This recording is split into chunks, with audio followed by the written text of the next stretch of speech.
Yes, good afternoon, children. Today we are going to know the new lesson, C reading, Reaching the Unreached. So, what is the meaning of the lesson? Reaching the unreached. Which place they don't go, they have to reach the place. Yes, the next, come to the lesson. I'll read one by one paragraph. You have to understand my pronunciation while I'm reading, and after that in another video I'll give you summary of the lesson. Okay, actually this is a pleasure of reading what we enjoyed in our school time. We have to conduct a language game, reading game on this C reading, but here is no possibility. That's why we will discuss only through online. Okay, ma? Yes, come to the point. Ramesh was 14 years old. He left his widowed mother.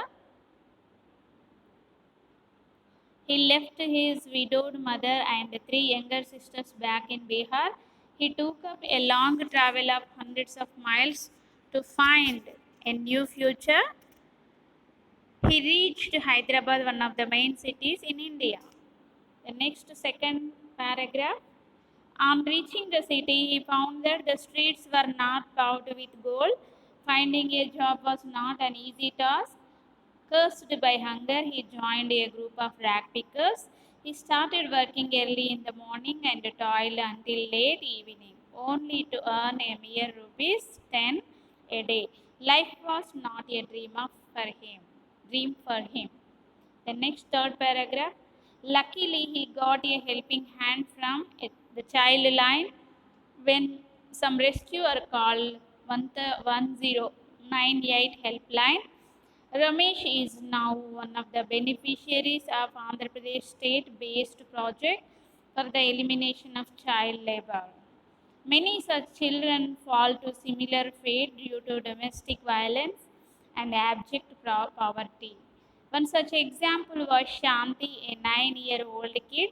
She was taken out of the school by her parents. So here turn to another page. Yes, here you see.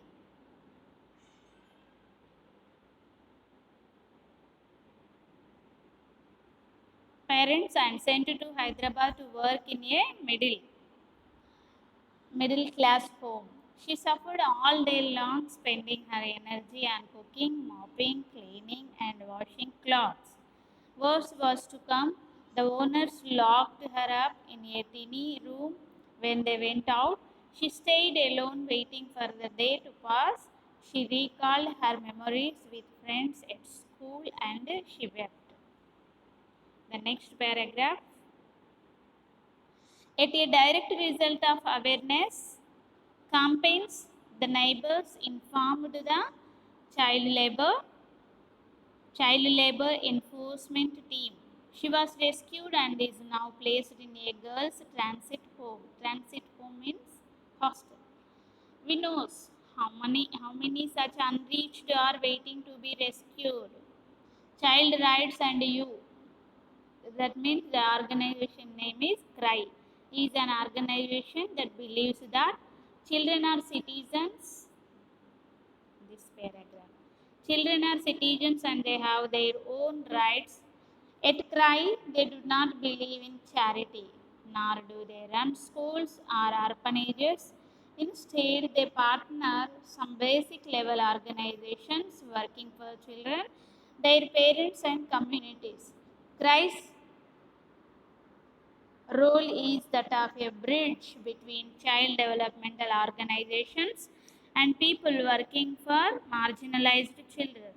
They gather the support, money, and time of the Indians around the world and thousands of field workers across India who struggle to enrich the lives of children. CRY has freed more than 1 lakh children from hunger, exploitation, and illiteracy in more than 13,000 villages and slums.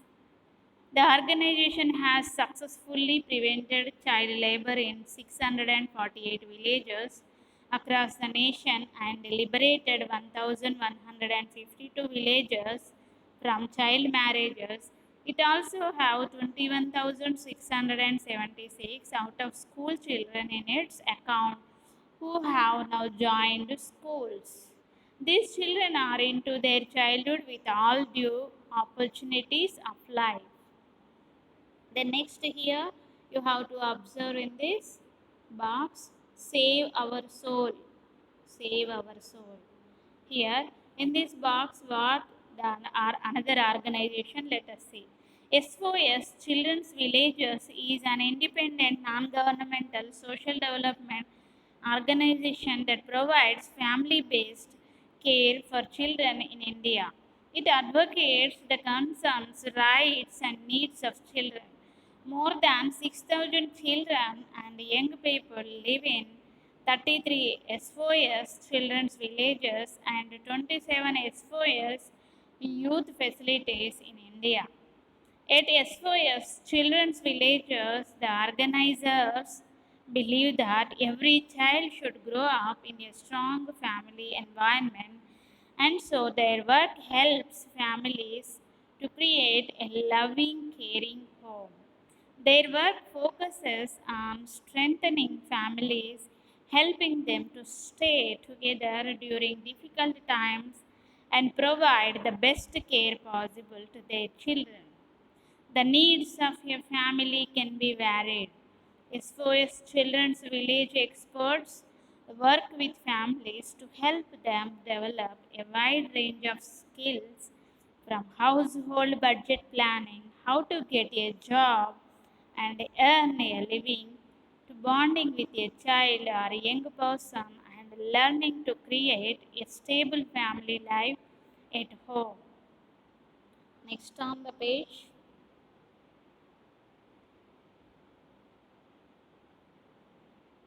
Yes, here you observe.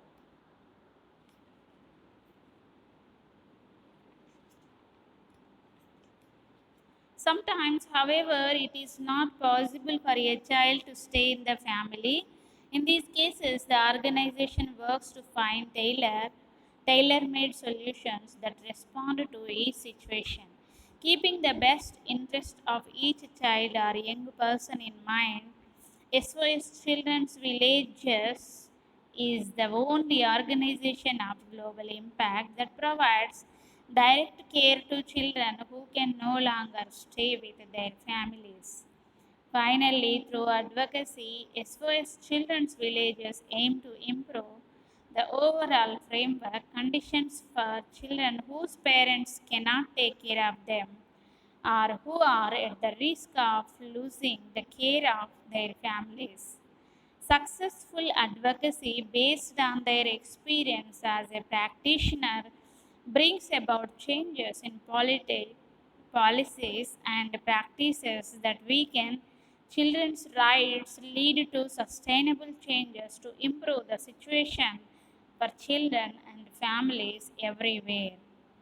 This is the lesson about who are far away from their family and which organizations are available to them to give care and to give love and affection look like a family.